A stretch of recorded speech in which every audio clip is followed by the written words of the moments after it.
എല്ലാ സഹൃദയർക്കും ഗാനവീഥിയിലേക്ക് ഹൃദയം നിറഞ്ഞ സ്വാഗതം. ഇന്നത്തെ നമ്മുടെ യാത്ര 1967 പുറത്തിറങ്ങിയ അശ്വമേധം എന്ന ചിത്രത്തിനു വേണ്ടി വയലാർ രാമവർമ്മ എഴുതി ജി ദേവരാജൻ സംഗീതം നൽകി KJ യേശുദാസ് ആലപിച്ച ഒരിടത്തു ജനനം ഒരിടത്തു മരണം എന്ന അനശ്വര ഗാനത്തിലേക്കാണ്. ഒരിടത്തു ജനനം ഒരിടത്തു മരണം എന്ന വരിയിലൂടെ മനുഷ്യജീവിതത്തിന്റെ ആരംഭം മുതൽ അവസാനം വരെയുള്ള യാത്രയെ അതീവ ലളിതവും ആഴമേറിയതുമായ രീതിയിലാണ് കവി അവതരിപ്പിക്കുന്നത്. ഒരിടത്ത് ജനിച്ച് മറ്റൊരിടത്ത് അവസാനിക്കുന്ന ഈ യാത്രയിൽ ജനനത്തിനും മരണത്തിനും ഇടയിലെ സമയം എത്ര ചെറുതാണെന്ന് അദ്ദേഹം ഓർമ്മിപ്പിക്കുന്നു. ഒരിടത്ത് എന്ന പദം ജീവിതത്തിന്റെയും സമയത്തിന്റെയും അനിശ്ചിതത്വത്തെയാണ് സൂചിപ്പിക്കുന്നത്. പ്രപഞ്ചത്തിന്റെ അനന്തതയിൽ നമ്മളുടെ ആയുസ് നിസ്സാരമാണെന്നും ഒടുവിൽ സ്വന്തമെന്ന് പറയുവാൻ ഒരു നാട് പോലും ഇല്ലാതെ മറ്റൊരു പാതയിലേക്ക് യാത്രയാകേണ്ടവരാണ് നമ്മൾ.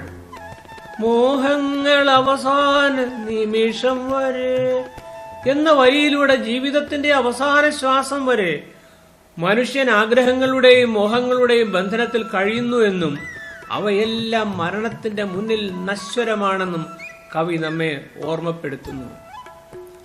മനുഷ്യബന്ധങ്ങൾ ചുടലവരെ. ജീവിതത്തിൽ എത്ര ആഴമുള്ള ബന്ധങ്ങളായാലും അവ മനുഷ്യനെ അനുഗമിക്കുന്നത് ശ്മശാനം വരെയേ ഉള്ളൂ.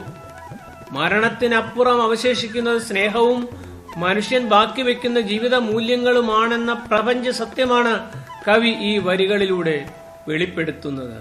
ഒരു കാലത്ത് ജീവിതത്തിന് നിറം പകർന്നവർ ഇന്ന് ഓർമ്മകൾ മാത്രമായി അവശേഷിക്കുന്നു. അവർ നടന്നുപോയ വഴികളിലെ കാലടികൾ അവരുടെ സാന്നിധ്യത്തിന്റെ അടയാളങ്ങളാണ്.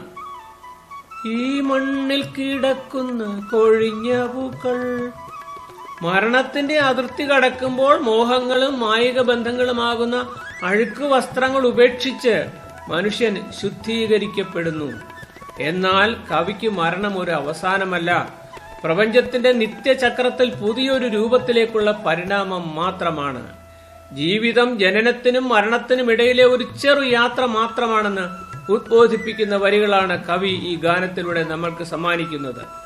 നാം ശാശ്വതമെന്ന് കരുതുന്ന ബന്ധങ്ങളും മോഹങ്ങളും കാലത്തിന്റെ മുന്നിൽ നിശബ്ദമായി അലിഞ്ഞു പോകുന്നു.